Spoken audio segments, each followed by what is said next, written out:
चलो हम लोग क्या पढ़ रहे हैं, आज से पहले हम लोगों ने सूत्र इकाई द्रव्यमान पढ़ा था। हम लोगों का चैप्टर है अणु एवं परमाणु। अणु एवं परमाणु का ये लगभग लास्ट क्लास है, ठीक है। आज हम जो बीच से क्वेश्चन आंसर दिया रहा था ना, उसको करते हैं और उसमें से कुछ क्वेश्चन तुमको करके आने के लिए देंगे, वो भी करके आना है। साथ ही एक बात का ध्यान ये भी रखना है कि ये लास्ट क्लास है, तो पीछे जितना भी चीज पढ़ाए हैं उसको ध्यान से एक बार देख लेना, क्योंकि जो हमारा अगला चैप्टर है वो है परमाणु की संरचना, ठीक है ना। उससे पहले हम लोग अभ्यास भी करेंगे, इसका अभ्यास पहले करके तुम लोग आना। अगर नहीं बनेगा तो हम यहाँ पे करवा देंगे, ठीक है। लेकिन अगर तुमको परमाणु की संरचना समझनी है तो उससे पहले तुमको अणु एवं परमाणु जो ये चैप्टर है इसको अच्छे से समझ में आना पड़ेगा, ठीक है। अगर समझ में नहीं आया तो बिल्कुल कुछ भी समझ में नहीं आएगा परमाणु की संरचना में, ठीक है ना। और वो तुम्हारा केमिस्ट्री का बिल्कुल लास्ट चैप्टर होगा, ठीक है ना। तो यहाँ पर हमारा केमिस्ट्री खत्म हो जाएगा 9th का तुमको अगले एक वीक के अंदर, ठीक है ना। चलो आगे हम शुरू करते हैं। इसमें कुछ क्वेश्चन है कि निम्न यौगिकों के आणविक द्रव्यमान का परिकलन कीजिए। मतलब कुछ यौगिकों के यौगिक दिए गए हैं जिनका क्या कर रहा है, आणविक द्रव्यमान आप निकालिए। तो हम यहाँ पर 2-3 निकाल दिए हैं, लेकिन उसी के अनुसार इसी के आधार पर तुम लोगों को अगले का भी निकालना है। जैसे हम एक का निकाले हैं कि H2 का आणविक द्रव्यमान कितना होगा, तो H2 है ना, 2 हाइड्रोजन है ना, तो 2 गुना H2 का H का परमाणु द्रव्यमान है, यहाँ O2 हटा दो, H का, ठीक है ना, H का परमाणु द्रव्यमान। तो क्या हो जाएगा, हाइड्रोजन का जो परमाणु द्रव्यमान कितना होता है, 1 होता है, तो 2 गुना 1 कितना हो गया, 2U, ठीक है। उसी तरह से ऑक्सीजन का आणविक द्रव्यमान निकालने के लिए क्या करेंगे, 2 गुना ऑक्सीजन का परमाणु द्रव्यमान, तो 2 गुना ऑक्सीजन का परमाणु द्रव्यमान कितना होता है, 16 यानी कि 32U। उसी तरह क्लोरीन का निकालेंगे तो क्या हो जाएगा, 2 गुना क्लोरीन का परमाणु द्रव्यमान, तो कितना हो जाएगा 2 × 35.5, क्योंकि हमको पता है कि क्लोरीन का परमाणु द्रव्यमान कितना होता है, 35.5 होता है। तो इस तरह से कितना हो जाएगा 71U। उसी तरह कार्बन डाइऑक्साइड का आणविक द्रव्यमान कितना होगा, तो कार्बन का परमाणु द्रव्यमान प्लस 2 गुना, देखो कार्बन एक ही है ना, इसके नीचे अगर नहीं कुछ है तो ये समझो कि 1 है। जैसे यहाँ पर कार्बन के नीचे कुछ दिया हुआ है ना, तो समझो कि यहाँ पे क्या दिया हुआ है, 1 दिया हुआ है ना।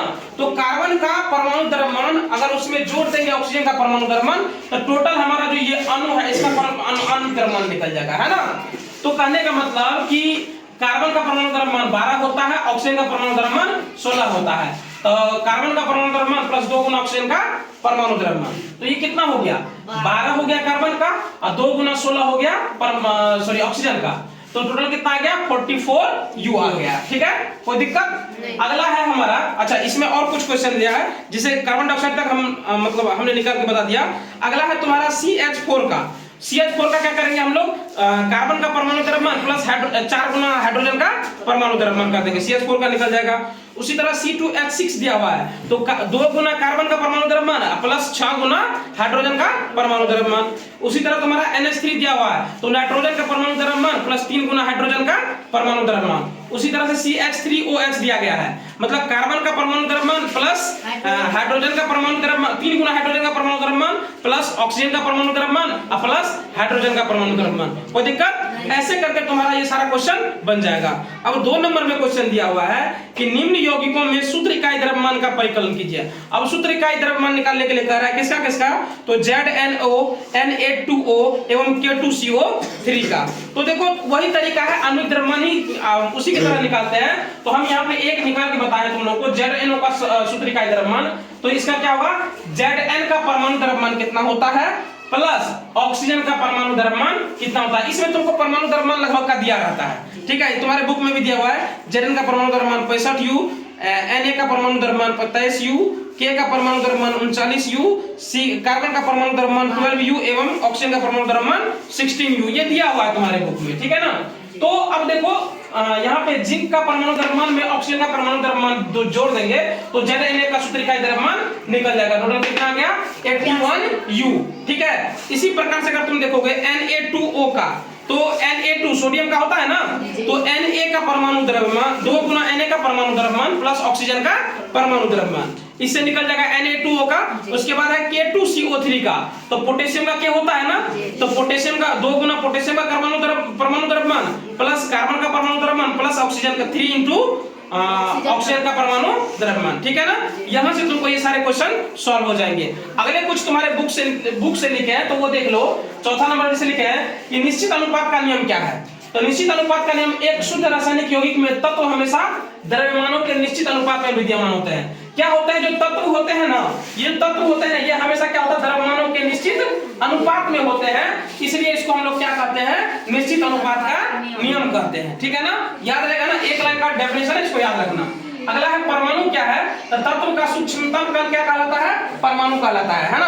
तत्व का सबसे सूक्ष्मतम कण जो होता है वो क्या कहलाता है, परमाणु, जो स्वतंत्र रूप से प्रायः नहीं रह सकता है, यह प्रायः स्वतंत्र रूप से नहीं रहता है, लेकिन उसके सभी रासायनिक गुणधर्मों को प्रदर्शित करता है। लेकिन क्या करता है ये, जितने भी उसके गुणधर्म होते हैं, तत्व के गुणधर्म होते हैं, उनको क्या करता है ये प्रदर्शित करते हैं, इनके दिखाते हैं।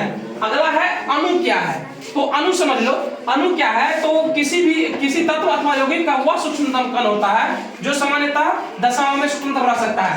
अणु तुमको दिखाई देगा, ठीक है ना, स्वतंत्र अवस्था में ये रह सकता है, ठीक है ना, और उसके सभी रासायनिक गुणधर्मों को ये प्रदर्शित भी करता है।